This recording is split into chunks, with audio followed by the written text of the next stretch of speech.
আমি কোনো ধর্মবেত্তা নই, ধর্মতাত্ত্বিকও নই। সমাজ বিজ্ঞানের একজন ছাত্র। দীর্ঘকাল সমাজ বিজ্ঞান পড়ানোর ফলে আমার একটা প্রতীতি জন্মেছে। সেটা হচ্ছে একটা দৃষ্টিভঙ্গি। সেই দৃষ্টিভঙ্গির আলোকেই আজকে ধর্মশাস্ত্র সম্পর্কে আলোচনার সূত্রপাত করতে চাই। প্রথমেই ইসলাম ধর্ম নিয়ে আমরা আলোচনা শুরু করব। ইসলামের সমাজতত্ত্ব, এখানে দুটো ধারণা যুক্ত করা হয়েছে। একটি হচ্ছে ইসলাম এবং দ্বিতীয়টি হচ্ছে সমাজতত্ত্ব। এই দুটো সম্পর্কে যদি আমাদের একটু ধারণা না থাকে, তাহলে আমরা বস্তুনিষ্ঠভাবে এই আলোচনায় অগ্রসর হতে পারবো না। প্রথমে বলে নিই সমাজতত্ত্ব কি। সমাজতত্ত্ব একটি বিশ্ববিখ্যাত, একটি দৃষ্টিভঙ্গি, একটি আউটলুক। এটি শুধুমাত্র একটা ডিসিপ্লিন বা সাবজেক্ট নয়। যেমন আমাদের চারপাশে বহু ঘটনা ঘটে। গাছ থেকে ফল ছিঁড়লে মাটিতে পড়ে যায়। আমরা বর্ষাকালে বৃষ্টিপাত হয় এবং এভাবে আমরা বহু প্রাকৃতিক ঘটনা দেখি, যেমন ভূমিকম্প হয়, প্রাকৃতিক ঘটনা। এই ঘটনাগুলোর কতগুলো কারণ আছে। প্রাকৃতিক বিজ্ঞান এই ঘটনাগুলো যেগুলো প্রাকৃতিক, তার কারণ খুঁজে বের করবার চেষ্টা করে, দুটোর মধ্যে অ্যাসোসিয়েশন প্রতিষ্ঠা করে এবং তা হয়ে যায় তত্ত্ব, সায়েন্টিফিক থিওরি। আমাদের সমাজতত্ত্ব সামাজিক জীবন, আর্থিক জীবন, অর্থনৈতিক জীবন এবং সাংস্কৃতিক জীবন নিয়ে আলোচনা করবার চেষ্টা করে। যা কিছুই সামাজিক তাই আলোচনা করবার চেষ্টা করে। প্রাকৃতিক বিজ্ঞান যেমন তার চারপাশের ঘটনার কার্যকারণ সম্পর্ক দেখবার চেষ্টা করে। আমাদের সামাজিক জীবনে আমাদের চারপাশে প্রতিদিন বহু ঘটনা ঘটছে। এগুলোর কতগুলো সামাজিক, অর্থনৈতিক, সাংস্কৃতিক কারণ থাকতে পারে নয়, থাকে। এবং সে কারণগুলো উদ্ঘাটন করাই হচ্ছে সমাজতত্ত্বের কাজ। এবং কারণগুলো যখন উদ্ঘাটন করা হয়, তখন তখন সেই বিষয়গুলো integral part of sociological interpretation হয়ে যায়। সমাজতাত্ত্বিক ব্যাখ্যার আলোকে এগুলো সমাজতত্ত্বের অংশ হয়ে যায়। তাহলে সমাজতত্ত্ব হচ্ছে একটা বিষয় নয় শুধু, যে কোনো ঘটনা যদি তা সামাজিক হয়ে থাকে, মানুষের মানুষের সম্পর্কের দ্বারা সমাজ গঠিত হয়। এই সমাজের মধ্যে যদি কোনো ঘটনা ঘটে, তাহলে এই সম্পর্কের ফলে সেটা হয়ে থাকে।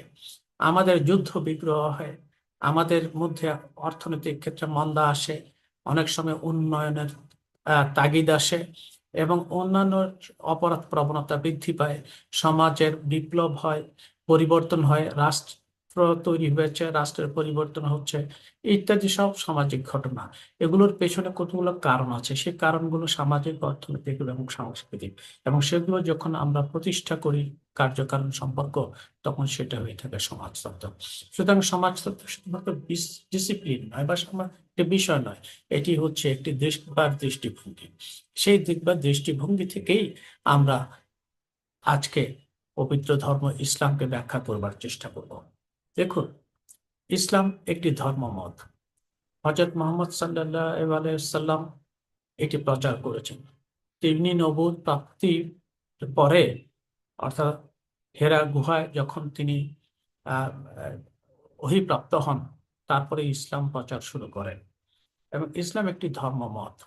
এই ধর্মমত সম্পর্কে আমরা বিভিন্ন ব্যাখ্যা বা আলোচনায় যাওয়ার চেষ্টা করব না, কারণ আমি আগেই বলেছি আমি ধর্মবেত্তা নই, কিংবা আমি আহ, কোনো ধর্ম বিশেষজ্ঞ নই।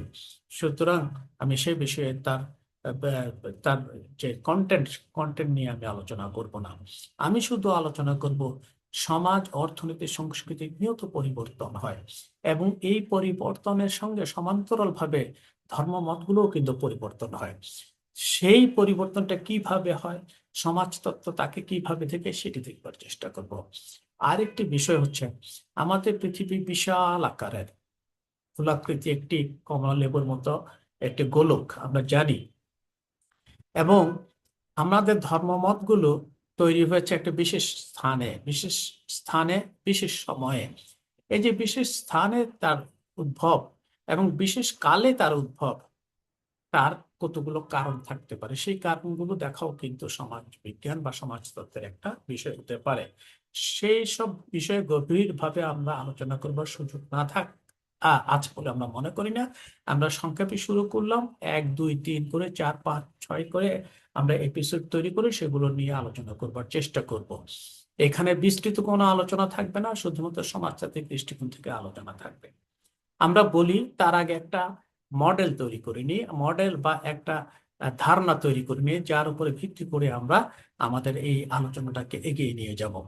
প্রথম ভিত্তিটা হচ্ছে এই, লেসলি হোয়াইট একজন রিনাউন্ড অ্যানথ্রোপোলজিস্ট বলা চলে চলে এবং তাকে আমরা সমাজ বিজ্ঞানীও বলতে পারি। তার একটি বিশেষ ভূমিকা আছে সমাজ, অর্থনীতি, রাজনীতি, সংস্কৃতির পরিবর্তনের ক্ষেত্রে তিনি যে ব্যাখ্যা দিয়েছেন। দেখুন, তিনি বলছেন প্রত্যেকটা, সহজে যদি বলি, প্রত্যেকটা কালচারের, মতের, ধ্যান বা ধারণার একটা কালচার সেন্টার থাকে। সেই সেন্টার থেকে যখন একটা যে সেন্টারে যখন যে বিষয়টা, মতটা থাকে, সেটি যখন আস্তে আস্তে ছড়িয়ে পড়তে থাকে, ডিসমিনেশন হয়, অর্থাৎ বিকিরণ বা ডিফিউজ হয়, তখন যত দূরে যেতে থাকে ততই সেই অরিজিনাল যে সেন্টারের যে মত, সেই মতটা আস্তে আস্তে কিছুটা আহ, নিয়মান হতে থাকে। যত দূরে যায়, ওই দূরবর্তী এলাকার সাংস্কৃতিক বৈশিষ্ট্য, রাজনৈতিক, অর্থনৈতিক বৈশিষ্ট্য মধ্যে মেলবন্ধন হয় এই মতের, এবং ফলে তার অরিজিনাল যে সেন্টারের যে অরিজিনাল ধ্যান ধারণা, সাংস্কৃতিক বৈশিষ্ট্য ছিল, সেটা লুপ্ত হয়ে যায়। নতুন একটা আকার, একটা চেহারা নিয়ে এসে আবির্ভূত হয়। যত দূরে যাবে ততই দূরেই এই কালচার সেন্টারের যে ধ্যান ধারণাগুলো থাকে, মতাদর্শের মত থাকে, সেটি আস্তে আস্তে হারাতে শুরু করে। এটি হচ্ছে ডিস্টেন্স থিওরি বলা হবে, যে যত দূরে যাবে যে কোনো মত, যে কোনো মত, সেটা কমিউনিজম হতে পারে, সেটা ধর্মমত হতে পারে, যে কোনো মত, আদর্শ, বিশ্বাস, সবকিছুই, এবং যত দূরে যায় তত তা আস্তে আস্তে তার নিয়মান হতে থাকে, এবং পরবর্তীকালে একটা সময় এসে দেখা যায় তার অরিজিনালিটি অনেক ক্ষেত্রে ক্ষয়প্রাপ্ত হয়েছে। এটি হচ্ছে একটি ব্যাখ্যা। দ্বিতীয় ব্যাখ্যাটি হচ্ছে সময়, সময়ের ডিস্টেন্স। যখন একটি মত উদ্ভব ঘটে, তখন যত সে পুরনো হতে থাকে, অর্থাৎ যত দূর সময় কাল অতিক্রম করতে থাকে, ততই দেখা যায় সেই মতটা আস্তে আস্তে অন্যান্য মতের আহ, আবির্ভাবের ফলে তার মধ্যে লেনদেন হয়, একজনে মিক্স আপ হয়, এবং তার ফলে সেখানেও অরিজিনাল যে মত থাকে সেটা আস্তে আস্তে কিছুটা ক্ষয় হতে থাকে, এবং অন্যান্য মত তার উপর প্রভাব বিস্তার করতে থাকে। এবং শুধু তাই নয়, এটা তিনি আমরা উদাহরণ দিয়ে বলতে পারি, যে কোনো একটি দ্রব্য যখন আমরা রেখে দিই, সেটা যত সময় যাবে, যদি পরিষ্কার করা না হয়, আস্তে আস্তে তার মধ্যে ধুলোবালি জমতে শুরু করে। মতাদর্শের ক্ষেত্রেও তাই, যত পুরনো হবে তত তার উপর ধূলিবালি জন্মে, অর্থাৎ সেটি ক্ষয়প্রাপ্ত হতে শুরু করবে, অরিজিনালিটি তার আস্তে আস্তে লোপ পেতে শুরু করবে। এবং সেই দিক থেকে আমরা বলতে পারি যে পৃথিবীর বড় বড় যে মতাদর্শগুলো আছে, সবগুলোই আসছে কোনো না কোনো ভাবে এভাবে আহ, আহ, তার অরিজিনালিটি তারা লোপ পেয়েছে। এখন এই কথাগুলো বললাম এই জন্য, আমরা ক্রিশ্চিয়ানিটি কিংবা ইসলাম কিংবা সনাতন ধর্ম, যে ধর্ম মতগুলোই দেখি, সেগুলো কিন্তু সনাতন ধর্ম বহু পুরনো, সেই জন্য তার ভিতরে সেক্ট, কালে কালে সমাজ পরিবর্তনের সঙ্গে সঙ্গে আমরা দেখি শাসক পরিবর্তন হয়, শাসক ধর্ম মতগুলোকে, বিশ্বাসগুলোকে তাদের নিজস্ব স্বার্থে ব্যবহার করে। ঠিক ততটুকুই তারা গ্রহণ করে যতটুকু তাদের প্রয়োজন, যতটুকু প্রয়োজন নেই ততটুকু তারা বাদ দেয়, এবং নিজের গ্রহণযোগ্য বিষয়টাকে তারা ধর্মমত দিয়ে, বিভিন্ন পণ্ডিত, বিভিন্ন ধর্ম বিশারদদেরকে দিয়ে সেটাকে বৈধ করবার চেষ্টা করে। এইভাবে সেকশনিং হয়। সেকশনিং মানে হচ্ছে তার শাখা প্রশাখা, ব্রাঞ্চিং বা বলতে পারি আমরা, শাখা প্রশাখা তৈরি হতে শুরু করে, এবং একটা সময়, যত সময় যায়, তার অরিজিনালিটি সে হারিয়ে ফেলে। সুতরাং এইভাবে আমরা বলতে পারি একটা ডিস্টেন্স থিটা, একটা ডিস্টেন্স টাইম, এই দুটো যত পুরো দূরে যাবে তত বেশি অরিজিনাল ধর্মমত, অরিজিনাল বিশ্বাস, অরিজিনাল চিন্তা চেতনা আস্তে আস্তে বদলাতে থাকবে। ইসলামের ইতিহাসও আমরা জানি, ইসলাম আসবার পরে খোলাফায়ে রাশিদিন এবং খোলাফায়ে রাশিদিনের পরে আমরা দেখলাম উমাইয়া সাম্রাজ্য, তারপরে আব্বাসীয়, এবং তারপরে খিলাফত। খিলাফত মানে আমরা এই অটোমান এম্পায়ার যেটাকে বলি, তুরস্ককে ভিত্তি করে যে খিলাফত তৈরি হয়েছিল, সে এই ইস্তাম্বুলকে কেন্দ্র করে। এই সমস্ত কেন্দ্র দেখেন, ইসলামের কেন্দ্র কিন্তু মক্কা থেকে চলে গেছে সেই খিলাফতের তুরস্কে। তুরস্ক, আমরা জানি তুরস্ক একটি মুসলমান প্রধান দেশ হলেও সেখানে ইউরোপিয়ানদের যথেষ্ট, বালকান স্টেটস এর লোকজনের সাংস্কৃতিক বৈশিষ্ট্য প্রচুর প্রভাব তাদের মধ্যে আছে। এগুলো হচ্ছে ওই যে ডিস্টেন্স থিওরি কথা বললাম, এবং টাইমের ডিস্টেন্সটাও কিন্তু আমাদের বিবেচ্য এবং ধর্তব্যের মধ্যে রাখতে হবে। সুতরাং এই যে তিন কাল, এই তিন কালে ধর্মমতের কিছুটা পরিবর্তন হয়েছে, বিশেষ করে ইসলাম ধর্মের। এবং শুধু তাই নয়, আমরা দেখবো ডিস্টেন্স থিওরির মধ্যে দিয়ে আমরা দেখবো যে যে ইসলাম যখন ভারতবর্ষে আসে মূলত ইরান হয়ে আসে। ইরান হচ্ছে পার্সিয়ান, তারা অ্যারাব নন অ্যারাব। তাদের মধ্যে জরাথুস্ট্রিয়ানিজম এবং তা পার্সিয়ান যে অগ্নি উপাসকরা ছিল, সেখানে ইসলামের সঙ্গে মেলবন্ধন হয়, কিছুটা ব্লেন্ডিং হয়, এবং তারপরে সুফিজমের মাধ্যমে মূলত ভারতবর্ষে আসে এবং ভারতবর্ষে ইসলামের প্রচারের ক্ষেত্রে একটা প্রধান ভূমিকা পালন করে, যদিও অন্যান্য ভূমিকাগুলো কম বেশি ছিল। এবং যে কারণে দেখা যায় ভারতের যে ইসলাম মতাদর্শ, সেই মতাদর্শের সঙ্গে সৌদি মতাদর্শের অনেক পার্থক্য আছে, ইরানিয়ান মতাদর্শের অনেক পার্থক্য আছে। সেগুলো আমরা পরে খুঁটিনাটে এ, খুঁটে বা বিচার বিশ্লেষণ করে দেখবার চেষ্টা করব, কিন্তু আপাতত আমরা মৌলিক একটা ধারণা দেওয়ার চেষ্টা করছি। যাই হোক, যে কথাটি বলতে চাইছিলাম, এই দুটো তত্ত্বকে এই দুটো ধারণাকে সামনে রেখে আমরা কিন্তু পরবর্তী সময়ের সমস্ত আহ, ইসলামের সমাজতত্ত্ব নিয়ে আলোচনা করতে থাকবো। দেখুন, হজরত মোহাম্মদ সাল্লাল্লাহু সাল্লাম যখন মক্কা এবং মদিনাবাসীদের মধ্যে এক ধরনের কনফ্রন্টেশন ছিল, এবং মদিনাবাসীর বেশিরভাগ অংশই ছিল ইহুদি, সংখ্যাগরিষ্ঠ অংশ মানুষ সেখানে বাস করতেন। হযরত মুহাম্মদ সাল্লাল্লাহু আলাইহি ওয়াসাল্লাম যখন হিজরত করেন, মদিনাবাসীর সংখ্যাগরিষ্ঠ অংশ ছিল তখন ইহুদি। পরবর্তীকালে হযরত মুহাম্মদ সাল্লাল্লাহু আলাইহি ওয়াসাল্লাম যখন সেখানে যান, এবং ফর দ্য ফার্স্ট টাইম কোনো নবী, এর আগে কিন্তু কোনো ধর্ম প্রচারক, যিশু খ্রিস্ট কিংবা আমরা বলতে পারি হযরত মুসা আলাইহিস সালাম, কিন্তু কখনই রাষ্ট্রনায়ক হননি। হযরত মুহাম্মদ সাল্লাল্লাহু আলাইহি ওয়াসাল্লাম for the first time became the statement. এবং তিনি মদিনা যাওয়ার পরে স্টেটমেন্ট হলেন, মদিনাবাসী সাধারণ গ্রহণ করলো, যদিও তাদের সংখ্যাগরিষ্ঠ অংশ ছিল ইহুদি। এবং তাকে গ্রহণ করার পরে যে সাম্প্রদায়িক সম্প্রীতির জন্য এই যে মদিনা সনদ, হ্যাঁ, মদিনা সনদ প্রণয়ন করা হয়, কিভাবে রাষ্ট্র চলবে। দেখুন, পবিত্র কোরআন শরীফে 114টি সূরা আছে। 114টি সূরার মধ্যে কিছু সূরা হচ্ছে মক্কি সূরা, কিছু সূরা মাদানী সূরা। যেগুলো মক্কায় অবতীর্ণ হচ্ছে সেগুলো মক্কি সূরা, যেগুলো মদিনায় অবতীর্ণ হচ্ছে সেগুলো মাদানী সূরা। মক্কি সূরার কন্টেন্টটা হচ্ছে ফিলোসফিক্যাল, হ্যাঁ, নামাজ রোজা ইত্যাদি সম্পর্কে। কিন্তু আমরা দেখি মাদানী সূরার কন্টেন্টটা হচ্ছে ইসলামী সমাজ ব্যবস্থা কেমন হবে, ইসলামী অর্থনীতি কেমন হবে, ইসলামী সমাজনীতি, রাষ্ট্র ব্যবস্থা কেমন হবে, ইত্যাদি ইত্যাদি। কারণ কারণ হযরত মুহাম্মদ সাল্লাল্লাহু আলাইহি ওয়াসাল্লাম মক্কায় যদি যতদিন ছিলেন ততদিন তিনি রাষ্ট্রনায়ক হননি। মদিনায় হিজরত করার পরে তিনি রাষ্ট্রনায়ক হিসেবে পর্যবেসিত হয়েছেন। সেজন্য তিনি তখন যে সূরাগুলো তার উপর নাযিল হয়েছিল সেগুলো হচ্ছে মাদানী সূরা, এবং তার কন্টেন্ট মক্কি সূরার কন্টেন্টের একটু ভিন্ন।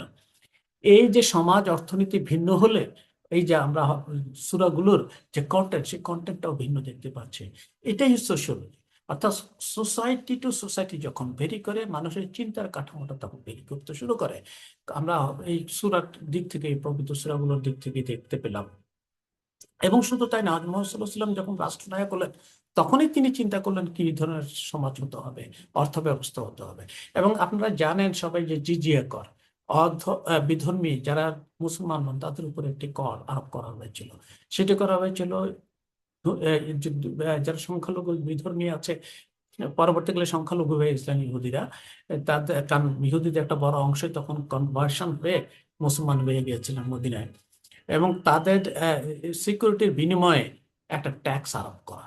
এবং এই যে যদি মদিনায় হযরত মুহাম্মদ সাল্লাল্লাহু আলাইহি ওয়াসাল্লাম হিজরত না করতেন, হয়তো আমরা জিজিয়া করের একটা ধারণাটাই পেতাম না, এই ধারণাটাই হয়তো পেতাম না। তাহলে জিজিয়া করের সোশ্যাল কনটেক্সটটা কি, সেই কনটেক্সটটা না বুঝলে জিজিয়া কর কেন আরোপ করা হয়েছিল সেটা আমরা কখনো বুঝতে পারবো না।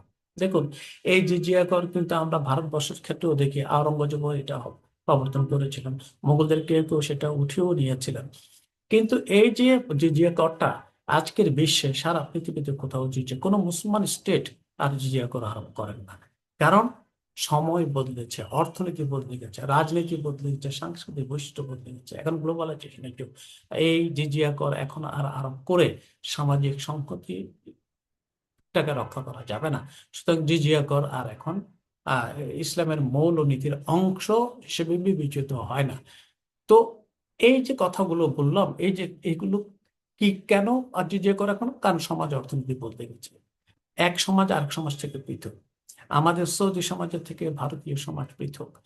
সুতরাং এই যে পার্থক্যগুলো, সমাজে সমাজে পার্থক্যগুলো, মানুষের জীবন আচারের পার্থক্যগুলো, এগুলোর উপর নির্ভর করে কিন্তু যেই ধর্মমতেই হোক না কেন তার কিছুটা ব্যতিক্রম লক্ষ্য করা যায়। এই ব্যতিক্রমটাই হচ্ছে বাস্তব।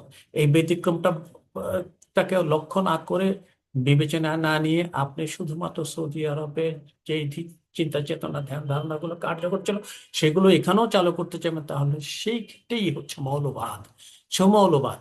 অর্থাৎ কোন ধরনের প্রকৃতির পরিবর্তন, সমাজের পরিবর্তন, সংস্কৃতির পরিবর্তনকে আপনি বিবেচনা নিতে চাইছেন না।